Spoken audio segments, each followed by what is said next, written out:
Hello champions, कैसे हैं आप सभी। एकदम बढ़िया चल रहा है सब कुछ। पढ़ाई अच्छी चल रही है। पढ़ाई कर रहे हैं ना, बहुत अच्छा। ऐसे ही करते रहिए और अपनी चीज़ों को बेस्ट करते रहिए, क्योंकि ये 12th क्लास है और 12th क्लास में आपको नंबर बहुत अच्छा गेन करना है। ओके, तो आज हम पढ़ने वाले हैं केमिकल काइनेटिक्स का आगे का टॉपिक और फाइनल पार्ट है ये। यहाँ पे हम कोलिजन थियरी पढ़ने वाले हैं, क्योंकि प्रीवियस टॉपिक में प्रीवियस वीडियो में हमने अरहीनियस कॉन्सेप्ट, अरहीनियस इक्वेशन, अरहीनियस कॉन्सेप्ट नहीं, अरहीनियस इक्वेशन हमने पूरा अच्छे से क्लियर कर लिया था। टेम्परेचर की डिपेंडेंसी रेट ऑफ रिएक्शन पे क्या होती है, किस तरह डिपेंडेंसी आती है, क्या क्या चेंजेस आते हैं, वो सारी चीज़ें, इवन ग्राफ रिप्रेजेंटेशन, ये सारी चीज़ें हमने कंप्लीट कर ली थी, कवर कर ली थी। और एक इक्वेशन भी लास्ट में निकाला था। प्रीवियस वीडियो अगर नहीं देखी है तो ज़रूर जाके देखिए, क्योंकि उससे रिलेटेड न्यूमेरिकल्स, उसका डेरिवेशन बहुत बार पूछा जाता है। डेरिवेशन बहुत कम केसेस हैं कि डेरिवेशन पूछा जाए, लेकिन इक्वेशन आपको ज़रूर मिलेगा, उससे रिलेटेड जो ग्राफ बताया गया वो ज़रूर मिलेगा। ठीक है, तो और ये नहीं कि वो बोर्ड पॉइंट ऑफ व्यू से इम्पोर्टेंट है, वो आईआईटी जेई का प्रिपरेशन कर रहे हैं तो उसके पॉइंट ऑफ व्यू से इम्पोर्टेंट है, नीट के प्रिपरेशन कर रहे हैं, सीयूईटी की प्रिपरेशन कर रहे हैं, तो दोनों पॉइंट ऑफ व्यू से, तीनों पॉइंट ऑफ व्यू से आपके लिए, तीनों नहीं चारों पॉइंट ऑफ व्यू से आपके लिए इम्पोर्टेंट है। ठीक है, तो वो कहते हैं ना, एक तीर से चार निशाने आप लगा सकते हो। एक वीडियो देख के आप चार चीज़ें तैयार कर सकते हो, तो तैयारी में लग जाओ ना, सोच क्या रहे हो। ठीक है, तो प्रीवियस वीडियो नहीं देखिए तो ज़रूर जाके देखिए। बाकी आज हम पढ़ने वाले कोलिजन थियरी। कोलिजन थियरी के साथ साथ मैं आपको बताऊंगा इफेक्ट ऑफ कैटलिस्ट। ठीक है, कैटलिस्ट का इफेक्ट क्या पड़ता है हमारे रेट ऑफ रिएक्शन पे और एक्टिवेशन एनर्जी पे। ठीक है, एंड पिछली बार जब हमने इफेक्ट ऑफ कैटलिस्ट बताया था तो वो केवल और केवल रेट ऑफ रिएक्शन पे क्या इफेक्ट पड़ता है, कैसे पड़ता है, डायरेक्टली चीज़ें आपको डिफाइन की गई थी।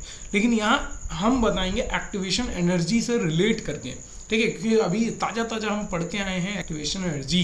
ठीक है, एक नई चीज़, तो उससे थोड़ा सा डिफाइन करेंगे इसको, और उसके बाद कोलिजन थियरी पढ़ेंगे। कोलिजन थियरी में कैसे कोलिजन थियरी एक नया फॉर्म ऑफ अरहीनियस इक्वेशन लाती है, उसको पढ़ा जाएगा और चैप्टर को एंड किया जाएगा।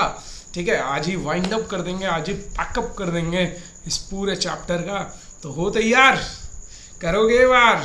चलिए तो स्टार्ट करते हैं। हमारा पहला टॉपिक है इफेक्ट ऑफ कैटलिस्ट। कैटलिस्ट का क्या इफेक्ट पड़ता है भाई।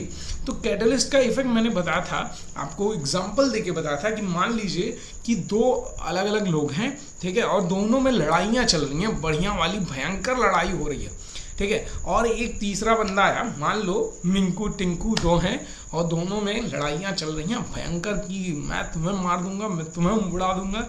ठीक है, और उसी बीच में एक, ठीक है, चिपकू आया और वो क्या कर दिया, उनको जाके लगा बजा दिया कि भाई वो तो तुम्हारे बारे में, मिंकू तो तुम्हारे बारे में बहुत बुरा बुरा बोल रहा था।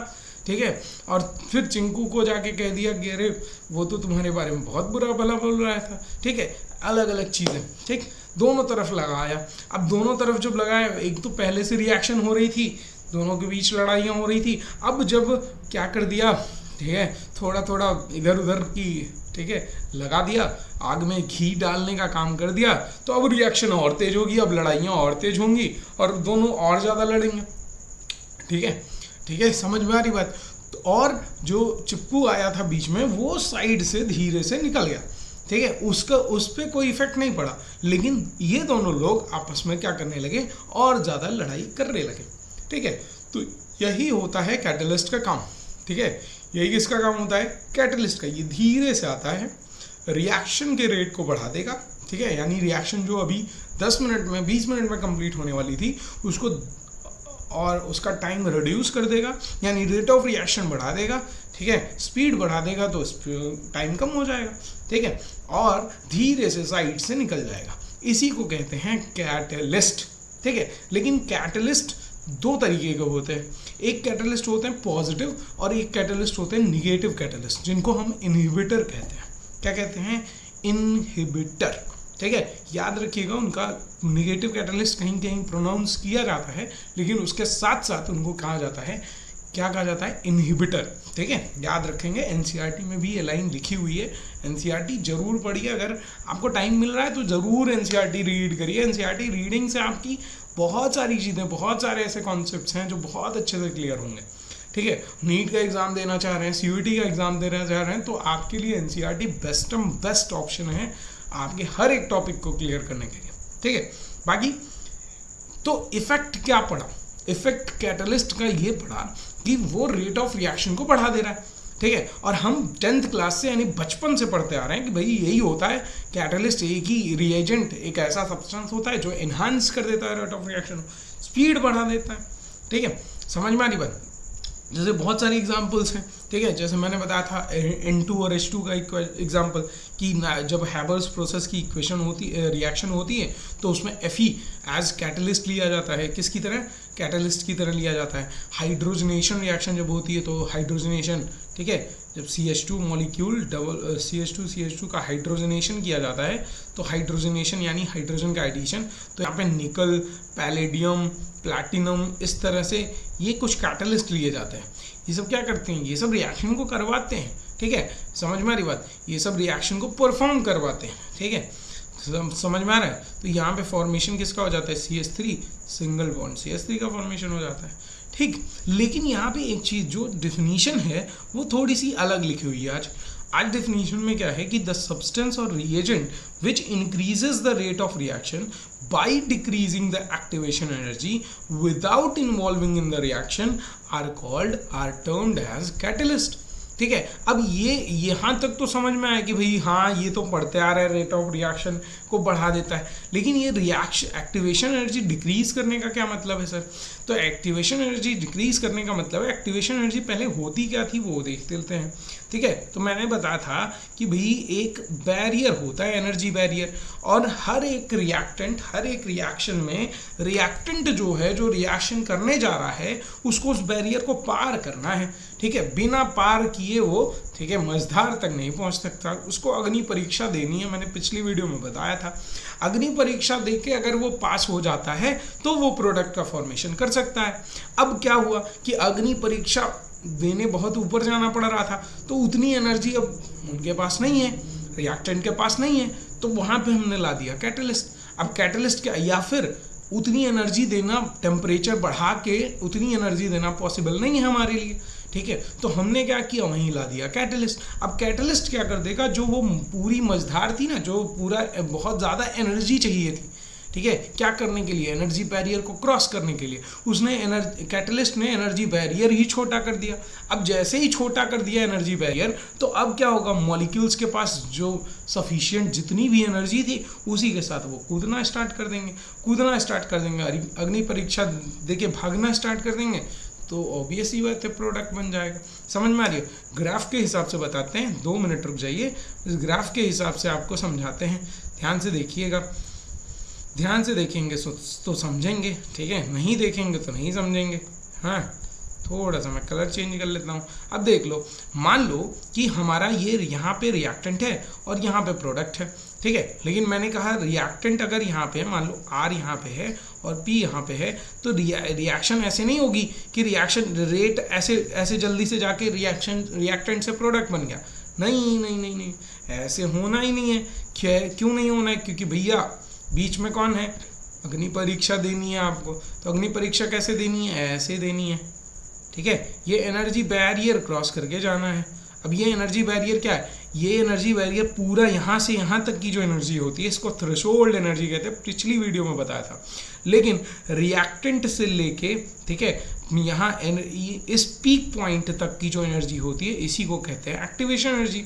अब क्या हुआ कि हमने यहीं पे ये इतनी एनर्जी पॉसिबल नहीं थी रिएक्टेंट के लिए कि वो इतनी एनर्जी के साथ आ पाए, ठीक है, तो हमने क्या कर दिया, वहीं ले आ दिया कैटलिस्ट भैया को। अब कैटलिस्ट भैया क्या कहते हैं, कैटलिस्ट भैया क्या करते हैं, इस जो ये एक्टिवेशन एनर्जी वाला पीक था इसको घटा दिए, ठीक है, इसको क्या कर दिए, कम कर दिए। अब रिएक्टेंट को इतनी एनर्जी नहीं चाहिए, ठीक है, अब रिएक्टेंट को कितनी चाहिए, अब यहीं तक की एनर्जी चाहिए भाई, ठीक है। ये जो ग्रीन वाला बना है, ग्रीन वाली जो ग्राफ है, ये किसके, कैटलिस्ट प्रेजेंस में है, कैटलिस्ट प्रेजेंट, समझ में आ रही बात? कैटलिस्ट जब प्रेजेंट है तब की बात बता रहा हूँ, ग्रीन वाले से।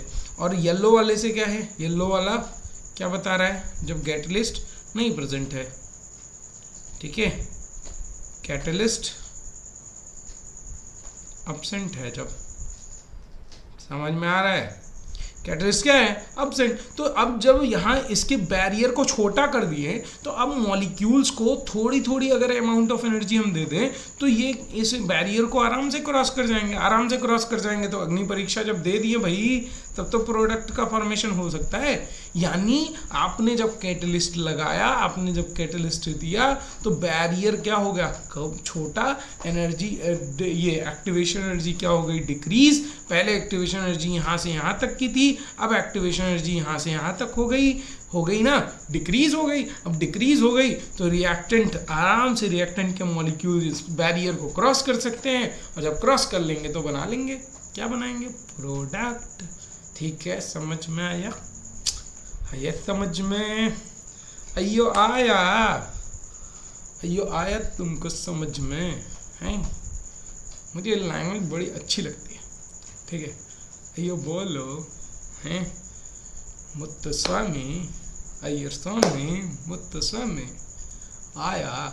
चल समझ में आया, क्लियर हुई?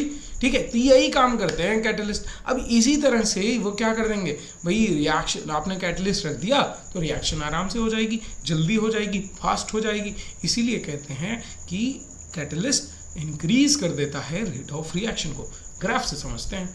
ग्राफ देखिए आपके सामने जो मैंने बनाया है वही ग्राफ है, बस थोड़ी सी चेंजेस है कि यहाँ पे रिएक्टेंट की एनर्जी ज़्यादा है, प्रोडक्ट की एनर्जी कम है।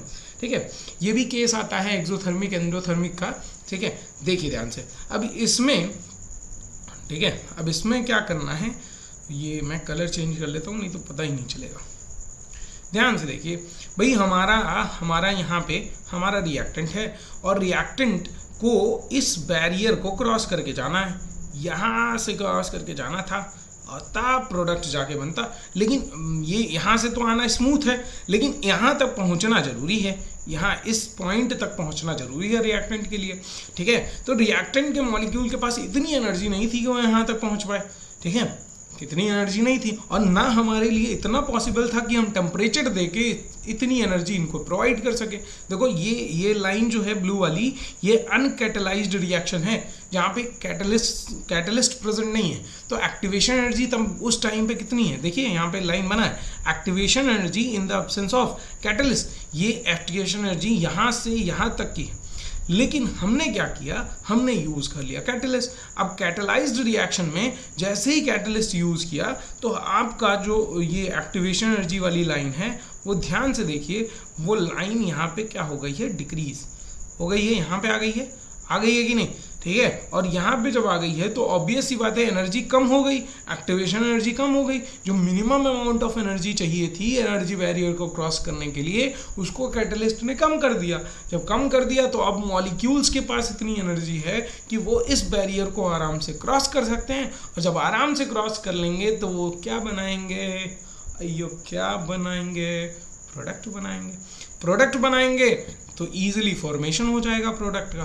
तो देख लीजिए EA1, ये EA1 है, ठीक है, ये EA1 कौन सा, कैटलिस्ट के प्रेजेंस में EA1 एनर्जी है एक्टिवेशन एनर्जी, और EA2 है कैटलिस्ट के एब्सेंट में। ठीक है, तो एक्टिवेशन एनर्जी कैटलिस्ट के एब्सेंस में ज़्यादा है, प्रेजेंस में कम है। ठीक है, इसीलिए रिएक्शन क्या हो जाएगी, कैटलिस्ट के प्रेजेंस में आराम से हो जाएगी, क्योंकि वो क्या करता है, रेट ऑफ रिएक्शन को बढ़ाता है बाई डिक्रीजिंग द क्या, एक्टिवेशन एनर्जी।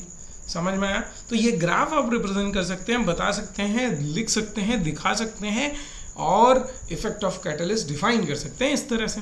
ठीक है, समझ में आया? कोई आपत्ति, कोई विपत्ति, कोई दुख दर्द किसी को है तो कमेंट सेक्शन में जल्दी से बताइए। ठीक है, नहीं है तो आगे बढ़े, वो भी कमेंट कर दिए सर आगे बढ़ो। ठीक है, तो बढ़ना तो है, लाइव क्लास तो है नहीं। ठीक है, तो बढ़ते हैं। ठीक, नेक्स्ट है कोलिजन थियरी। ठीक है, अब ये क्या चीज़ है भैया, ये नई चीज़ इंट्रोड्यूस की गई। ठीक है, हमने जब आपको अरहीनियस कॉन्सेप्ट बताया था, यानी टेम्परेचर की डिपेंडेंसी बताई थी, तो उस टाइम पे मैंने बताया था आपको कि एक्टिवेशन एनर्जी ठीक है, डिपेंडेंसी जो होती है रेट ऑफ रिएक्शन की वो एक्टिवेशन एनर्जी पे होती है कि एक्टिवेशन एनर्जी, ठीक है, जितनी ज़्यादा होगी, ठीक, एक्टिवेशन एनर्जी भाई इक्वेशन जो आया था, ठीक है, वो इक्वेशन क्या डिफाइन कर रहा था आपको, Arrhenius equation, A is equal to, ठीक है, sorry, k is equal to A e to the power minus E A upon R T, ये इक्वेशन था, ठीक है, यानी डिपेंडेंसी आ रही थी एक एक्टिवेशन एनर्जी पे, ठीक है। लेकिन बाद में जब कोलिजन थियरी आई, बाद में और चीज़ें रिसर्च की गई, तो वहाँ पे ये आया कोलिजन थियरी में, ठीक है, कि केवल और केवल एक्टिवेशन एनर्जी पे डिपेंडेंसी नहीं आएगी, डिपेंडेंसी और भी चीज़ों पे है, ठीक है, और भी चीज़ें क्या, ठीक है, वहाँ तो मैंने बताया था कि भाई एनर्जी बैरियर, बीच में एनर्जी बैरियर आता है, एनर्जी बैरियर को अगर मॉलिक्यूल्स क्रॉस कर लेते हैं तो वो फॉर्मेशन कर लेंगे, किसका फॉर्मेशन कर लेंगे, प्रोडक्ट का फॉर्मेशन कर लेंगे, और उसके लिए क्या होना चाहिए, एक्टिवेशन एनर्जी कम होनी चाहिए, जितना एक्टिवेशन एनर्जी कम होगा रेट ऑफ रिएक्शन उतना ज़्यादा तेजी से होगा, ठीक है, यही तो बताया गया था, यही चीज़ें थी। अब बाद में कोलिजन थियरी क्या कहती है कि नहीं, केवल एक्टिवेशन एनर्जी सफिशिएंट नहीं है, और भी कुछ ऐसे टर्म्स हैं और भी कुछ ऐसी चीज़ें हैं जो कि इम्पॉर्टेंट है क्या करने के लिए, सही रिएक्शन कराने के लिए, या रेट ऑफ रिएक्शन उन पे भी डिपेंड करता है, ठीक है। तो वो कौन कौन सी चीज़ें थी उनको डिफाइन किया गया यहाँ पे, जिसमें से एक आई कोलिजन फ्रिक्वेंसी, ठीक है। कोलिजन फ्रिक्वेंसी क्या है भाई, तो ये पहले तो ये जान लो, मैक्स ट्रॉट और विलियम लुइस ने इसको इंट्रोड्यूस किया था, कोलिजन थियरी को इंट्रोड्यूस किया था, और इसमें बताया कि कोलिजन फ्रीक्वेंसी भी कुछ है, और कोलिजन फ्रीक्वेंसी जितनी ज़्यादा होगी उतना ज़्यादा रेट ऑफ रिएक्शन होगा, ठीक है। व्हाट इज कोलिजन फ्रीक्वेंसी, तो कोलिजन फ्रीक्वेंसी होता है नंबर ऑफ कोलिजन पर सेकेंड पर यूनिट वॉल्यूम, एक यूनिट वॉल्यूम में एक सेकेंड में कितने कोलिजन हो रहे हैं वो होता है कोलिजन फ्रीक्वेंसी। अब मैं सिंपल सा आपको एग्जांपल देता हूँ, अभी पूरा ये सब पे नहीं जाते, पीपीटी में नहीं जाते, अभी मुझे सुनते रहिए, समझ में आएगा आपको, ठीक है। मैंने कहा कि हमने दो रिएक्शन ले ली, ठीक है, दो अलग अलग रिएक्शन, और दोनों रिएक्शंस में मतलब दोनों रिएक्शन का रेट अलग अलग है। कैसे रेट अलग अलग है, एक जगह पे, ठीक है, एक जगह पे क्या हो रहा है कि एक यूनिट वॉल्यूम में एक सेकंड में जो मॉलिक्यूल्स हैं 10 मॉलिक्यूल्स आपस में क्या कर रहे हैं, कोलाइड कर रहे हैं, कोलिजन हो रहा है, 10 मॉलिक्यूल्स का कोलिजन हो रहा है, और एक जगह पे एक सेकंड में एक यूनिट वॉल्यूम में कई 100 मॉलिक्यूल्स का क्या हो रहा है, कोलिजन हो रहा है, ठीक है। तो हमने बताया था पहले ही कि रिएक्टेंट का कोलिजन होना जरूरी है, वो कोलाइड करते हैं तभी प्रोडक्ट का फॉर्मेशन होता है। अब जितना ज़्यादा कोलिजन उतनी ज़्यादा क्या होगी, फ्रीक्वेंसी, और जितनी ज़्यादा फ्रीक्वेंसी उतना क्या होगा, रेट ऑफ रिएक्शन होगा, उतना ज़्यादा रेट ऑफ रिएक्शन होगा। मतलब कि जहाँ पे एक यूनिट वॉल्यूम में 1 सेकेंड में 10 मॉलिक्यूल्स टकरा रहे हैं, कोलाइड कर रहे हैं, और दूसरी जगह जहाँ पे कई 100 मॉलिक्यूल्स कोलाइड कर रहे हैं या हज़ारों मॉलिक्यूल्स भी कोलाइड कर रहे हैं, तो जहाँ हज़ारों मॉलिक्यूल्स कोलाइड कर रहे होंगे,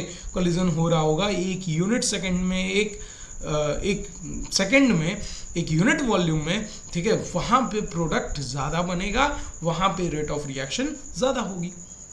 समझ में आया भाई? मान लो, ठीक है, आप क्या कर रहे हो, आप दो चीज़ें ले लिए हो, ठीक है, बॉल्स लियो, कई सारी बॉल्स लियो, ठीक है, और कई सारी बॉल्स को, ठीक है, आप क्या कर रहे हो, एक दूसरे से कोलाइड करवा रहे हो, ठीक है, एक टेबल पे आपने सारी बॉल्स फेंक दी और वो एक दूसरे से क्या कर रहे हैं, कोलाइड कर रहे हैं। अब जितनी ज़्यादा बॉल्स होंगी उस टेबल पे, वो टेबल यूनिट वॉल्यूम मान लो, ठीक है, और जितनी ज़्यादा बॉल्स होंगी वहाँ पे हैं, उतना ज़्यादा कोलिजन होगा। अब उसी टेबल पे आप केवल 2 बॉल रखो और उसके बाद फिर उनको दोनों को कोलाइड करने के लिए कहो, तो कम बॉल्स हैं, कोलिजन भी, नंबर ऑफ कोलिजन भी कम होंगे कि नहीं? समझ में आ रही बात? तो नंबर ऑफ कोलिजन जब कम हो रहे हैं तो कोलिजन फ्रीक्वेंसी भी कम होगी। यही होता है, कोलिजन फ्रीक्वेंसी क्या होती है, नंबर ऑफ कोलिजन पर सेकेंड पर यूनिट वॉल्यूम में, ठीक है, एक सेकंड में एक यूनिट वॉल्यूम में कितने नंबर ऑफ कोलिजन हो रहे हैं। इसी चीज़ को इंट्रोड्यूस किया गया कि भैया ये भी एक चीज़ है, ये भी एक फैक्टर है जिसपे रेट ऑफ रिएक्शन डिपेंड करेगा। समझ में आया? समझ में आया? और वही फैक्टर क्या था, कोलिजन फ्रीक्वेंसी। समझ में आया कि नहीं भाई? पूरी चीज़ें समझ में आई? कॉन्सेप्चुअल, कॉन्सेप्ट से जाइए, ठीक है? कॉन्सेप्ट समझ में आया कि भाई अगर आपके पास कई सारे, मैंने कहा ना, एक कंटेनर में आप ले लीजिए 10 मॉलिक्यूल्स और एक कंटेनर में हजारों मॉलिक्यूल्स, यूनिट वॉल्यूम में है, यूनिट, और उनकी काइनेटिक एनर्जी ज़्यादा है भाई, गैसेस फॉर्म में है, तो कहाँ नंबर ऑफ कोलिजन ज़्यादा होंगे? ऑब्वियस सी बात है, जहाँ नंबर ऑफ मॉलिक्यूल्स ज़्यादा हैं वहाँ नंबर ऑफ कोलिजन भी ज़्यादा होंगे। जब ज़्यादा कोलिजन तो ज़्यादा प्रोडक्ट बनेगा, यानी रेट ऑफ रिएक्शन ज़्यादा होगी। जब कम मॉलिक्यूल्स यूनिट वॉल्यूम में है, ठीक है? समझ में आ रही बात? समझ में आ रहा है? कम वॉल्यूम है, कम मॉलिक्यूल्स हैं यूनिट वॉल्यूम में, नंबर ऑफ कोलिजन कम होंगे, नंबर ऑफ कोलिजन कम होंगे तो यानी कि प्रोडक्ट कम बनेगा। समझ में आए? तो कोलिजन फ्रीक्वेंसी जितनी ज़्यादा उतना ज़्यादा रेट ऑफ रिएक्शन, यानी रेट किस पे डिपेंड कर रहा है? एक्टिवेशन एनर्जी पे तो डिपेंड कर ही रहा है, उसके साथ साथ एक और चीज़ पे डिपेंड कर रहा है और वो है कोलिजन फ्रीक्वेंसी। और उसको रिप्रेजेंट किससे करते हैं? जेड से करते हैं। तो आइए पढ़ लेते हैं, वही सारी चीज़ें लिखी हुई हैं, ठीक है? देखिए ध्यान से, क्या है भाई, क्या है? तो developed by Max Trautz and William Lewis, ठीक है? ये वो लुइस एसिड लुइस बेस वाले नहीं हैं, ये दूसरे हैं, ठीक है? कोलिजन ऑफ मोर मॉलिक्यूल्स, ठीक है? कोलिजन ऑफ जितने ज़्यादा मॉलिक्यूल्स कोलाइड करेंगे, rate of reaction will be उतना ज़्यादा फास्टर। समझ में आया? अयो समझ में आया, ठीक है? Rate of reaction depends on the collision frequency. Rate of reaction किस पे डिपेंड करता है? कोलिजन फ्रीक्वेंसी पे डिपेंड करता है, ठीक है? और कोलिजन फ्रीक्वेंसी क्या होती है भाई? नंबर ऑफ, अभी बताया, number of collisions per second per unit volume of the reaction mixture is known as collision frequency, that is Z, ठीक है? और ये जेड क्या किया गया? इंट्रोड्यूस किया गया और ये माना गया कि जो हम ए यहाँ पे ले रहे थे, ठीक है? ए मतलब वो फ्रीक्वेंसी फैक्टर, वो फ्रीक्वेंसी फैक्टर क्या था? यही जेड था, दैट इज कोलिजन, यहाँ पे कोलिजन थियोरी नहीं रहेगा, यहाँ पे कोलिजन फ्रीक्वेंसी रहेगा, ठीक है? यहाँ पे जेड क्या है? ये कोलिजन फ्रीक्वेंसी, ठीक है? Collision frequency. तो ये जेड को क्या मानते हैं हम? वही ए की जगह जेड रखा गया, दैट इज कोलिजन फ्रीक्वेंसी। समझ में आया? कोई दिक्कत परेशानी नहीं है? क्लियर हुई ना बात भाई? जो हमने इक्वेशन क्या बनाया था, इंट्रोड्यूस क्या किया था? k इज इक्वल टू, ठीक है, a e to the power minus E A upon R T, ठीक है? और ये a क्या था? ये कांस्टेंट आया था। यही a की जगह हम क्या रख देते हैं? इस z को रिप्रेजेंट करते हैं। और यही फैक्टर, ये फ्रीक्वेंसी फैक्टर वहाँ आप कह रहे थे, यहाँ पे अब क्या कह लेंगे? इसको कहेंगे कोलिजन फ्रीक्वेंसी। और ये कोलिजन कितने यूनिट वॉल्यूम में, ठीक है, एक सेकंड में कितने कोलिजन हो रहे हैं वो बताएगा z। समझ में आया?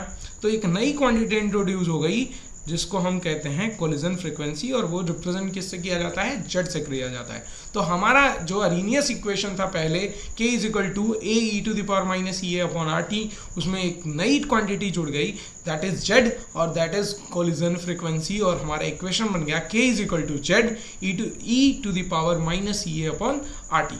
ई ए और आर टी से तो आप वाकिफ हैं ही। समझ में आया? क्लियर हुई? ठीक है? लेकिन बात यहीं तक नहीं रुकी कोलिजन थियोरी में।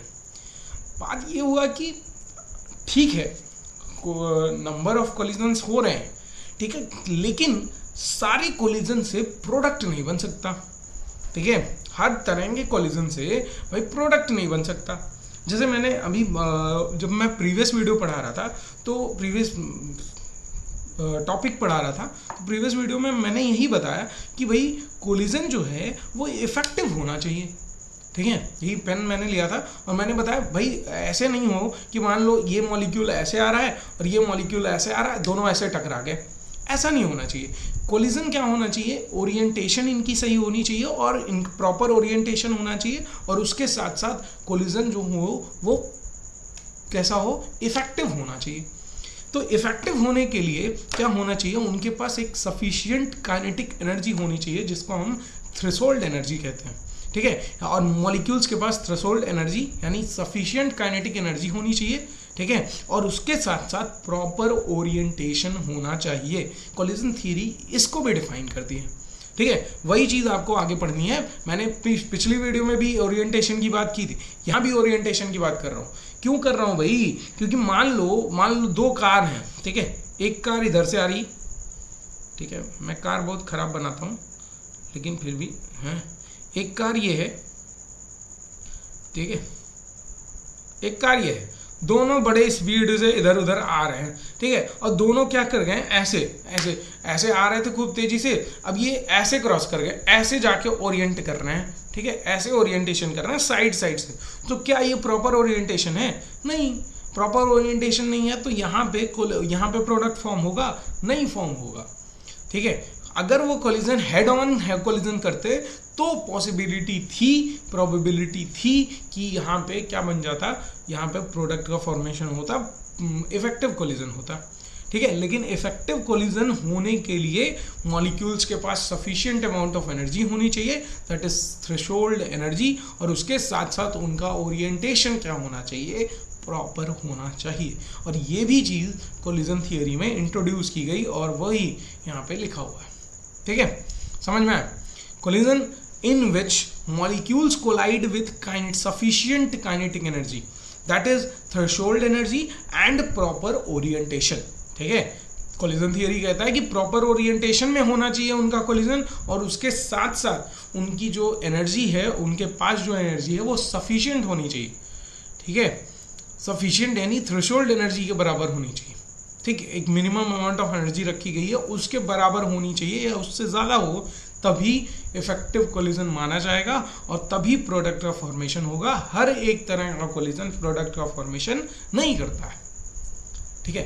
तो अब इसके लिए क्या किया गया, एक और क्वांटिटी ऐड की गई हमारे अर्हीनियस इक्वेशन में, जिसको हम कहते हैं क्या, पी, ठीक है। क्या है वो पी, तो आगे अभी नेक्स्ट स्लाइड में देखेंगे, लेकिन अभी ये देखते हैं कि क्या है ये इफेक्टिव कोलिजन क्या है। तो इफेक्टिव कोलिजन है कि the molecules of the reactant having kinetic energy equal और greater than the threshold energy and proper orientation allowing breaking of bonds, ठीक है, and formation of new bonds, ठीक है, आर कॉल्ड इफेक्टिव कोलिजन। समझ में आया? क्या समझ में आया? कि इन जो भी मॉलिक्यूल्स हैं उनके पास एक सफिशिएंट काइनेटिक एनर्जी होनी चाहिए, जिससे कि और प्रॉपर ओरिएंटेशन में वो क्या करने चाहिए, कोलाइड करने चाहिए, जिससे कि बॉन्ड की ब्रेकिंग हो, प्रॉपर बॉन्ड की ब्रेकिंग होगी और नए बॉन्ड का फॉर्मेशन होगा, और इसी को हम क्या कहते हैं, इफेक्टिव कोलिजन कहते हैं, ठीक है। और तभी प्रोडक्ट का सही फॉर्मेशन भी होता है, ठीक है। एक एग्जाम्पल से यही समझते हैं, एक एग्जाम्पल एनसीईआरटी में भी दिया हुआ है एग्जाम्पल, ठीक है, आप देखेंगे तो देखो एनसीईआरटी पढ़ा करो यार, ठीक है। मान लो यही है कार्बन, ठीक है, हाइड्रोजन, ये ब्रोमोमीथेन का मेथेनॉल बनाना है बाई ब्रोमोइथेन, ठीक है, ब्रोमोइथेन है कि ब्रोमोमीथेन है, ब्रोमोइथेन ही ले लेते हैं, ठीक है, ब्रोमोइथेन। मान लीजिए यहाँ पे carbon, wait a minute,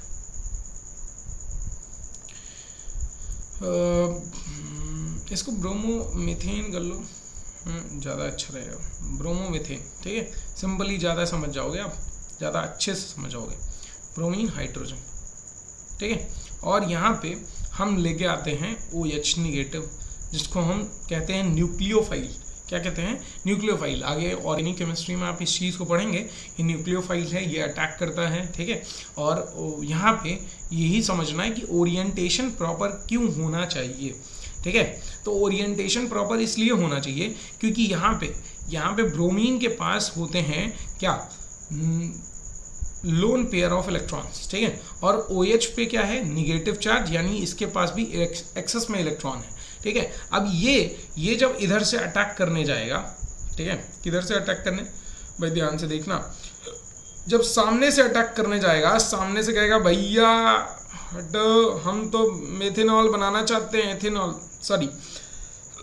methanol बनाना चाहते हैं, हट जाओ, ठीक है। तो यहाँ पे इसके पे निगेटिव चार्ज है और यहाँ पे इसके पास क्या है, इलेक्ट्रॉन्स का क्लाउड है।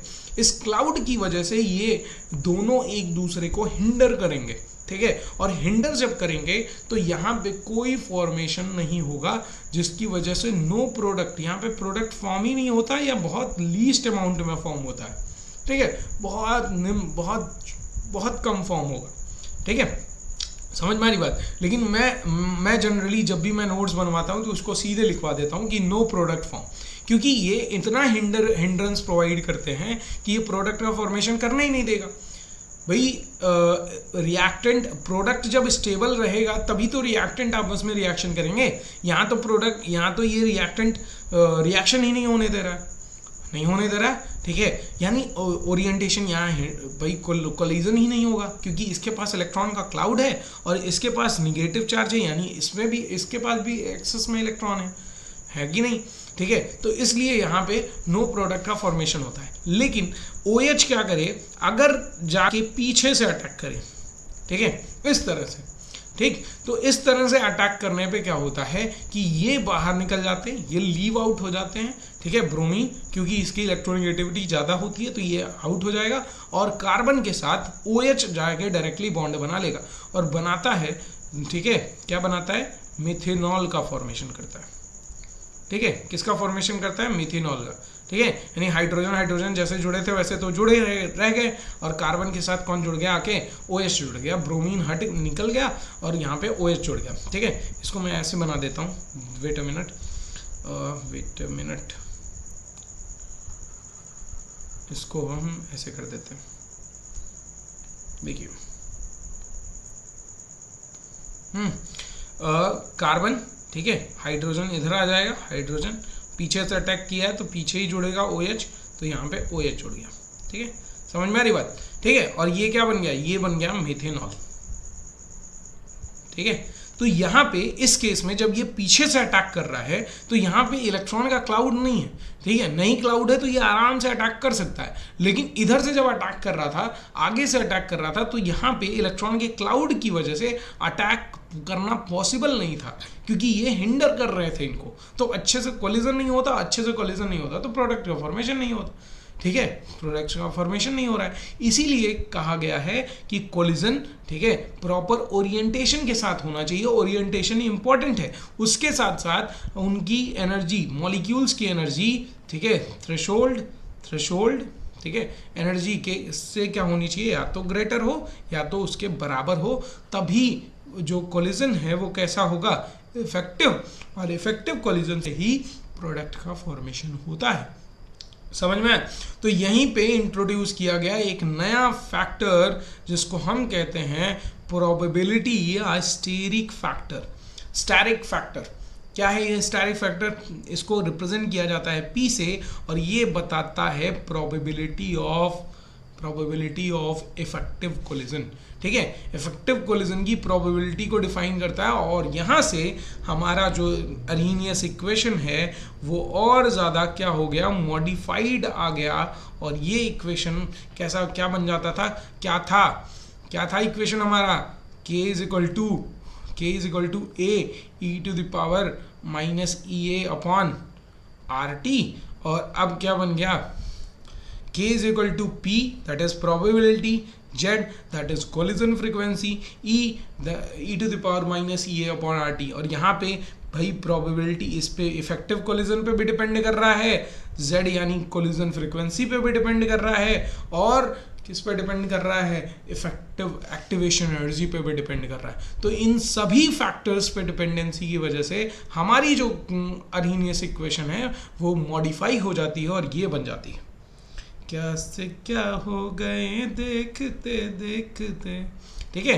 तो क्या से क्या हो गए, देखिए भाई अरेनियस इक्वेशन हमने ये पढ़ा था, हमारे पास अरेनियस इक्वेशन आगे जाके जब कोलिजन थियरी इंट्रोड्यूस हुई तो क्या हो गया, ठीक है। तो वही गाना एकदम फिट बैठ रहा है कि नहीं, क्या से क्या हो गए देखते देखते, ठीक है।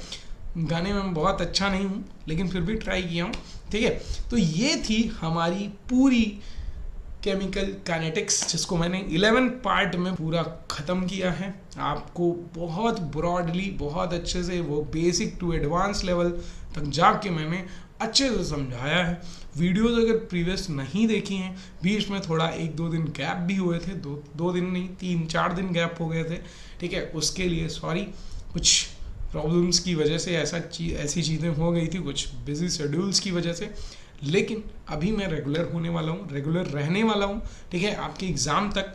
और उसके साथ साथ अब आगे की जो प्लानिंग होगी वो भी मैं आपको वीडियो के थ्रू या फिर एनी हाउ मैं आपको इंट्रोड्यूस कर दूंगा कि क्या मेरी प्लानिंग है, क्या ऑर्गेनिक केमिस्ट्री और इनऑर्गेनिक केमिस्ट्री क्या मैं स्टार्ट करने वाला हूँ, ठीक है, वो सारी चीज़ें, क्योंकि भाई लिमिटेड टाइम है और कोर्स वही है आपके सामने है, तो कोर्स को ख़त्म करना मेरी जिम्मेदारी है, जो कि मैं करूँगा, ठीक है। बस आपको क्या करना है, अपनी पढ़ाई अपने लेवल पे अपने बेस्ट तरीके से अपना बेस्ट देते हुए करनी है, ठीक है। बाकी मुझ पर भरोसा रखो, ठीक है। तो मिलते हैं नेक्स्ट वीडियो में, तब तक के लिए थैंक यू सो मच।